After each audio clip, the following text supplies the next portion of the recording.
find the integral of cosine squared of x between 0 and pi. So the first stage is to recognize that it's the same thing. It's still between 0 and pi. You just have to replace the integrand with an identity that represents cosine squared of x. That identity looks like 1 plus cosine of 2x, and then here is divided by 2. That 2 on the bottom, you got to factor out of the integral, so it becomes 1/2. 1/2 on the outside, and then here you're still going to have the integral part. The limits do not change. This is still 0, and up there is still pi.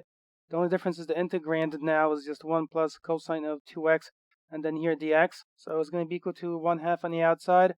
And then within here, you need to stick in this symbol, the vertical bars. The antiderivative of 1, this part right here, that's just x. The antiderivative of cosine of 2x is the function whose derivative is cosine of 2x.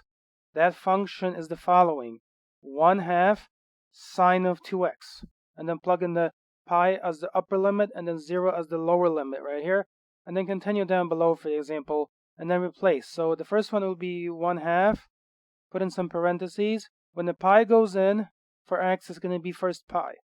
The next one will be plus 1/2 of sine of 2 times pi. You're going to subtract from this the following. You're going to put in 0 as the lower limit. So it's going to be 0 plus and then 1/2 sine of 2 times 0. It's going to be here 1/2, and then the pi will stay. The next part becomes this. Then an addition between them. 1/2, and then here sine of 2 times pi, well, that's just 0. In other words, this here becomes 0, that part. So it's 1/2 of 0. Next, minus, and within parentheses, the first part is already 0. For the next part, 1/2 of sine of 2 times 0. Sine of 2 times 0 is 0. So this becomes another plus 1/2 of 0 this way. Anything where you're multiplying by 0 is just 0. It all goes away, in other words. Therefore, the only thing that remains is 1/2 times pi, and then this is the answer.